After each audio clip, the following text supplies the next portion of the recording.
Pertama-tama terima kasih dulu buat teman-teman semua. Dan gue juga minta maaf, mungkin tadi ada beberapa teman yang sudah langsung hubungi gue pribadi atau manajemen, gue nggak bisa jelasin satu-satu. Nah makanya nih pas banget sekarang ini, kita habis dari dalam tapi di Mabes, kita coba untuk sharing, tanya bagaimana menyikapi kejadian yang kami alami. Jadi kenapa kami harus ke Mabes? Lokus deliktinya, kejadiannya memang di Johor di Malaysia. Tapi pagi tadi aku dapat kabar informasi, ini aku cerita yang ininya dulu ya. Pagi tadi dapat informasi, ternyata 2 orang pelaku pengancaman pembunuhan terhadap kami yang terjadi di Johor, Malaysia kemarin itu, tanggal 12 malam, kami buat laporan di Johor itu tanggal 11, bukan, tanggal 12, jam 5 pagi, menuju ke Kuala Lumpur. Jadi kami mampir ke kantor polisi di sana, kami buat laporan, perihal apa yang kami alami terkait ancaman pembunuhan itu sendiri. Setelah itu kami langsung mengejar flight kami jam 1.40 siang, tanggal 12 itu juga hari Minggu. Kami sampai rumah kurang lebih jam 8 malam, saya dapat informasi pelaku yang kami laporkan 2 orang itu sudah dipanggil, diperiksa. Nah ternyata terus pagi-pagi aku ngobrol juga dengan teman di sana, informasi dia dilepas. Ternyata undang-undang yang berlaku di sana, hukum yang berlaku di sana yang diinformasikan ke saya, jika mampu bayar, kalau nggak salah sebut tadi itu Pak Sigit dari kedutaan, perwakilan kedutaan kita di sana di Johor, kurang lebih 10.000 ringgit. Jadi kalau di sana itu mau mengancam kayak atau kejadian apapun itu yang berurusan dengan hukum, jika mampu bayar, mereka dilepas sebagai jaminan. Aku langsung bilang, loh Pak, kalau memang oke lah, saya sebagai warga negara Indonesia tidak punya hak, tidak punya wewenang apapun untuk mengatur hukum di sana, undang-undang di sana. Tapi saya sebagai orang kami yang diancam, semakin worry dong, semakin takut dong. Kenapa? Ya iyalah, orang yang kami laporkan, dia masih berkeliaran di luar. Bisa aja tadi malam aja lepas konser dia berani mengancam dengan intonasi nada sangat tinggi, dengan muka beringas. Dia ancam kami bisa, setelah perbuatannya kami laporkan, dia dibebaskan karena dia punya uang. Tapi Pak Sigit sebagai orang konsultan dari kedutaan kita itu bilang, ya ini hukum yang berlaku, oke.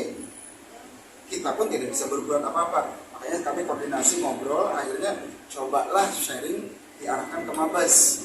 Berharap di sini bisa semacam memberikan perlindungan terhadap anak istri kami. Karena mencari raja sangat mudah. Saya takut, saya pribadi mungkin Seno dan Maudi pun merasakan hal yang sama. Kami takut dia berbuat lebih lagi nanti, entah suruh orang atau apa, itu sujud kita lah ya. Kekhawatiran kami, keparnoan gue pribadi juga. Karena perilaku dia yang sadis banget, gue anggap sadis banget perilaku itu, biadab lah. Kita bisa bilang ini perilaku biadab. Kami sudah memenuhi semua komitmen.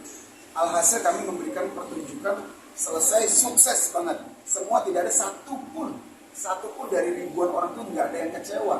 Bahkan after show kita masih terima mereka untuk foto session, untuk bikin video dari yang biasa lah, standar lah. Mereka untuk kenang-kenangan apa kita ladenin.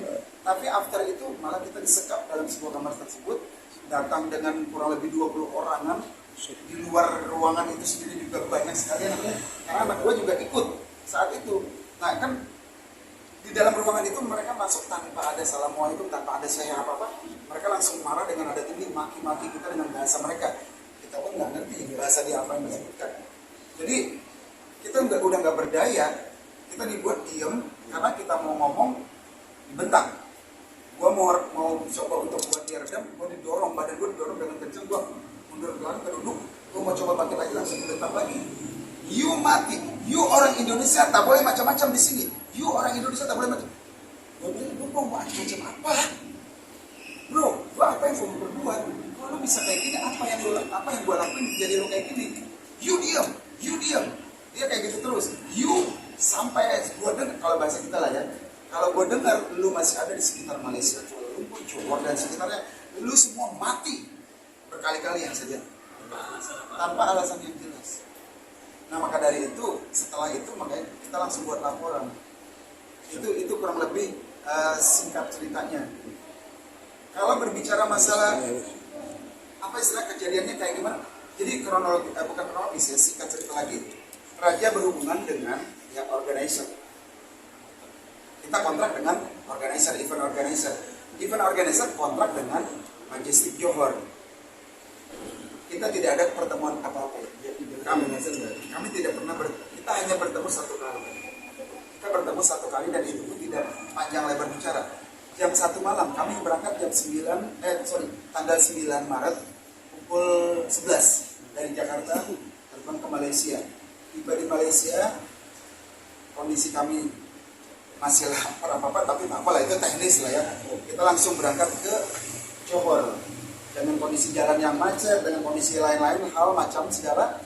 Kita tiba di sana jam 1 malam, 1 dini hari, dengan kondisi hotel belum siap. Itu pun kami diam, masih kami coba untuk maklumin. Di situ di lobi hotel, di situ kita ketemu dengan yang namanya ini tadi ya. Nih. Ini orangnya. Ini kamera. Bang, boleh bang berdiri bang. Kiri bang. Ya, ini salah satunya. Tapi dia yang berstatement membunuh. Boleh ke kiri boleh bang, boleh.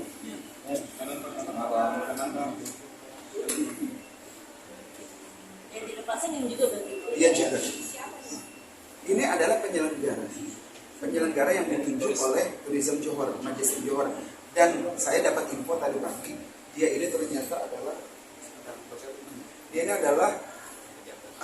macam ajudan, kalau kita di sini ajudan pejabat.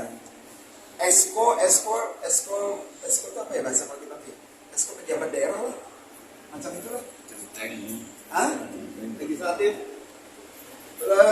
pejabat daerah, kalau Johor apa? Gubernuran apa dia? Bukan di sini. Ya, semacam itu eksekutif mungkin eksekutif. Jadi dia ajudan yang dipercaya. Dia secara bekerjanya adalah sebagai ajudan, salah satu petinggi di Johor. Tapi dia mendapat mandat, mungkin dia yang terima job deh, dia bikin acara ini. Nah dia bekerja sama dengan event organizer yang bekerja sama dengan kita. Jadi tak sepantasnya dia bypass. Kalau dia ada miss dengan organizer itu urusan dia. Kalaupun dia ada masalah apa-apa, dia tegur dengan organizer tegur ke kami. Harus apa? Koordinasi ada apa? Atau yang lebih bijak lagi yang kami harapkan kalau perlu kami duduk bareng, bicara sama-sama ada apa? Solusi apa? Ada masalah apa? Sekarang orang masuk marah-marah keluar mengunci pintu, dikawal oleh para bodyguard besar-besar hitam gede-gede badannya, tidak satu pun orang boleh masuk. Terus kita bertanya ada apa, dia suruh kita diam, terus kita ngapain dong? Disuruh mendengarin dia maki-maki kita aja. Jadi ya, kita disuruh dengar, duduk, diam, mendengarkan makiannya dia. Makian, ancaman, Intimidasi, sampai duduk, kamu duduk. Saya mau ambil bangku aja, nggak boleh. Duduk di lantai, kan kurang ajar banget. iya dong berdiri didorong. Dorong. Udah otak fisik sih sebenarnya. Jadi sampai istilahnya, ini mindset, ini trauma banget. Gua tuh Seumur aja gak pernah nih. Gua tuh yang namanya orang mau foto itu gua selalu welcome buat sambut. Tidak pernah gua takut. Ini kemarin kita jadi habis dari laporan dari polisi, dari kantor polisi Johor, kita langsung ke Kuala Lumpur, 4 jam lebih perjalanan. Kita paham driver ngantuk, kita paham driver capek. Dia minta izin, bang, bolehlah izinnya mampir beli kopi. Begitu dibeli kopi di peristirahatan di pom bensin, nggak tahu ya, secara kebetulan kita parkir mobil di belakang berhenti sedan isi bensin, bukan siapa-siapa, nggak ada kenal apa-apa, tapi anak muda. Kenapa gue bilang gue tahu anak muda? Dia turun, tiba-tiba berangkat turun, gue turun, driver beli, gue mau kencing, kata anda setelah kalau bahasa ke toilet, gue keluar ini, mungkin ya 4 orang ini alhamdulillah mengenal, mungkin dia fans kita, dia mengenal, cuman reaksi dia yang namanya mungkin ketemu dengan idolanya atau apa, dia mengejar lari tempat-tempatnya. Gue biasanya nggak apa-apa, santai aja, tapi karena gue habis traumatik wajah mereka, mohon maaf ya, gue nggak bermaksud apa-apa, mereka memang India, face-nya memang India banget, hitam, tinggi, kurus-kurus, tapi 4 orang lari, anak muda. Bang Ian, mau foto, boleh tak? Yang namanya orang trauma, mana gue langsung kayak mau nangis kan ya. Habis itu gue ngomong, gue kenapa ya? Udah, ini banget. Terus udah itu selesai lah ya, udah kita jalan lagi sampai di bandara. Di bandara pun sama. Memang di Malaysia ya, Kuala Lumpur itu banyak sekali sih India lah ya, turunan ataupun apa itu banyak sekali memang itu. Tapi tak semua juga berperilaku bejat. Nah ini kita kena dengan orang yang biadab aja.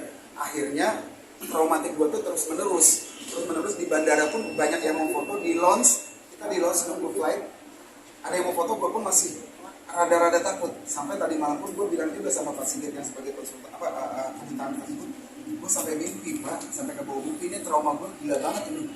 Karena gimana gak trauma, kita kayak gini macam ini dibentak-bentak, reaksi kita tuh cuma begini dong, gini aja.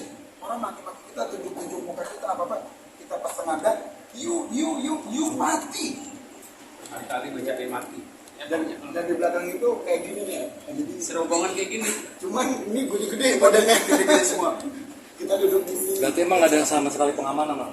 Nggak ada, karena di depan.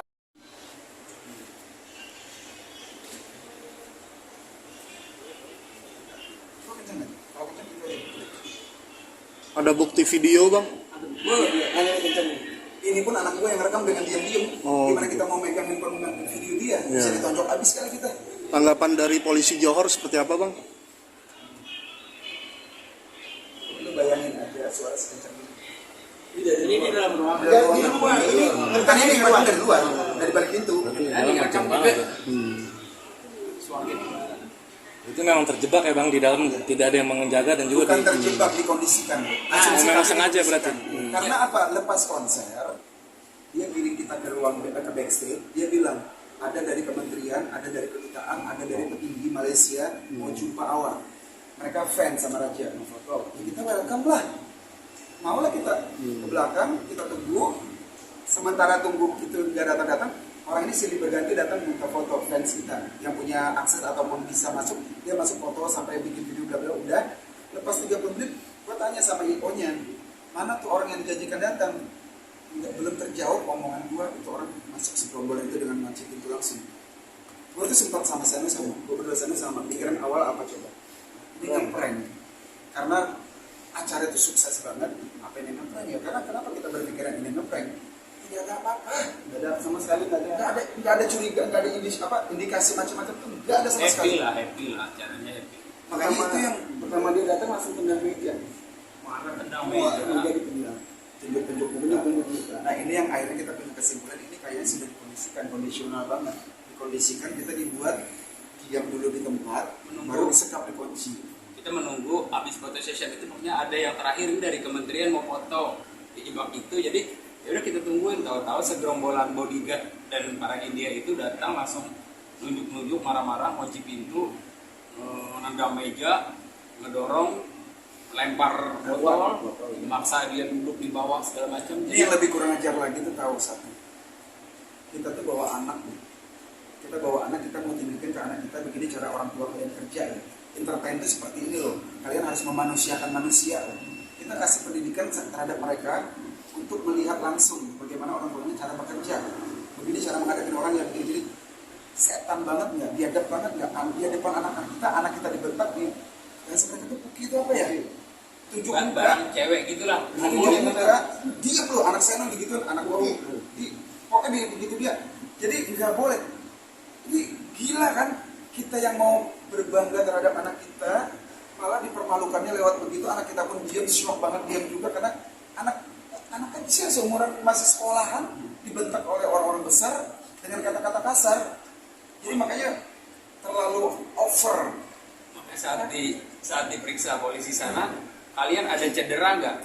Sangat cedera, gue bilang, cuman bukan cedera fisik, cedera mental kita. Sampai ngelihat gue di pesawat ini aja sebelah gue ada orang India hitam, parno gue kayak takut gitu melihat muka orang itu. Ini kita bertiga ini benar-benar gak berdaya sama sekali. Bang, tahu nggak sih apa motifnya gitu bang, dugaannya kenapa? Itu yang kita bingung. Saat kejadian kami tidak tahu sama sekali. Cuman memang terlontar kata-kata dia di antara keemosian dia itu terlontar.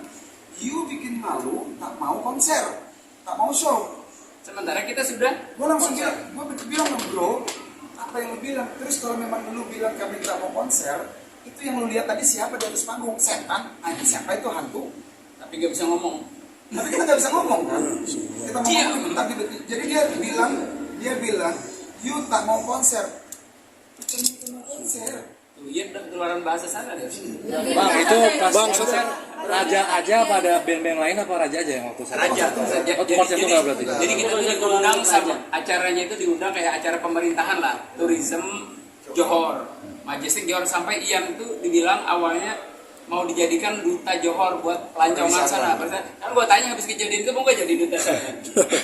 Boro-boro. Jadi Boro-boro sana nginjak pembayang sana aja udah takut. diancam mati loh. Berarti tudingannya itu nggak mau karena nggak mau konser menurut mereka. Menurut mereka nggak mau konser, tapi kan mereka marahnya itu setelah konser. Itu Kalau mau marah sebelum konser kan, misalkan nih ada nih dia mendengar kata misalnya raja nggak mau konser. Kalau dia manusia ya, kalau dia manusia dia punya otak. Kita sudah di negara dia loh. Mana mungkin kita nggak konser?